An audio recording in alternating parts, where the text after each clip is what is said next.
Yeah, bro, every time I do like a handstand, I always tend to do a banana back where my legs are kind of dangling rather than it being straight and stacked. How would you fix that, bro?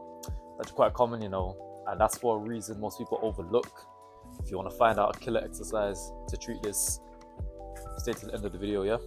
But just to break it down for you, that arch in the back is most commonly because people don't understand what they need to engage to stay aligned, and that's the pelvis. We perform what's called a posterior pelvic tilt. If I was to show you what that looks like, notice when my back's arched, this little arch right here which causes the banana handstand hold. My back isn't touching the ground. I can almost put my hand through here. You don't want that. You want to teach your body to stay on the floor. You want everything to be stacked on the line. I don't want there to be a gap between the ground and my back. Yeah. Okay, so if I was to actually demonstrate this through an actual handstand hold, you should see that my whole body's stacked on the line.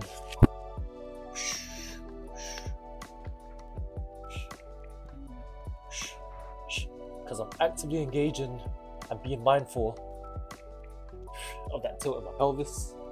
So the exercise I want to teach you, which will help not only teach your body to keep your pelvis on the ground, but also strengthen your core in the process.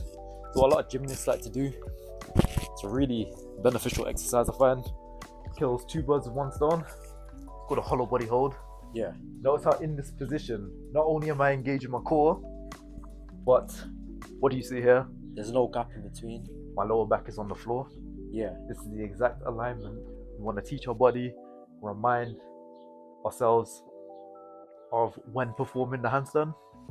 So that's something I'd recommend you doing. Maybe at the end of the workouts, do some core training, core work. Never shy away from performing some hollow body holds. And yeah, watch your handstand actually get better as a result, because you're teaching yourself how to align correctly with that posterior pelvic tilt. And familiarizing ourselves with the movement. Yeah, essentially you're just teaching yourself good habits basically. And around here we strive for perfection, innit? You know what I mean? 1% every day. So yeah, any more questions, bro? Okay, that's blessed, bro. Obviously, I know how to do the handstand. What would you say for someone that can't do it at all? They're trying to progress to even get the handstand, but they want to practice it in the right form. Fair enough, man. For me, I'm all about trying to replicate the demands of the exercise to make it as relatable and as practical as possible. Yeah. So you can only learn the handstand by performing the handstand. And obviously, Rome wasn't built in a day. You ain't gonna just perform freestanding handstands from the get-go, right? Yeah. So that's why we have a wall right here, innit? That's it. But when we do perform these handstands on the wall, they're gonna be as replicable to the real movement as possible. I see people training with their back against the wall, their head not even looking at the ground, which is very important, by the way. You want to make sure you focus on one spot when performing that handstand, but we'll get onto that in a second.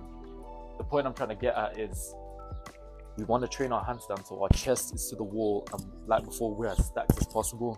So I don't want to see none of this, for instance. That's not a handstand hold. We want to get close as possible to the wall to replicate the demands of the handstand as much as possible. So while in this 100%, while in this position, I'm being mindful. My arms are locked out, my scapula is retracted. I'm looking at one point specifically, and my pelvis is tilted, and I can feel that stack in alignment through just my experience and my mind-muscle connection. Slowly but controlled, climb down. That way I'm developing that shoulder endurance as well that can carry over, just strengthening the movement. Yeah. So we're looking for that stacked alignment, that strict movement, no bending of the lower back. You know what I'm saying? 100%. Chest to the wall, as stacked as possible. Because if you can't do it on the wall, best believe you won't be able to do it without it. So when we do these things, it's not rocket science. You want to perform the movement as accurately as you can, as close to the real movement, whether it's on a wall or without the wall. Yeah, training intentionally as well. Training with intention and purpose, that's what it's all about. But yeah, I just recommend doing that. It's nothing crazy. I see people doing dumbbell exercises, shoulder presses, but that's cool and all. That's going to strengthen your shoulders and whatnot, but it's not specific to the movement. Yeah. You know what I mean? It's like the phrase, you can't learn how to swim by reading about swimming. You actually got to do it. Yeah. So you could have all the knowledge in the world about how to drive a car. If you don't apply it, it don't mean nothing. That's it, my bro. So make it specific. Get yourself out there. It didn't take me a day to learn the handstand. I nearly broke my neck a couple times. happens, innit? But it was all worth it in the end.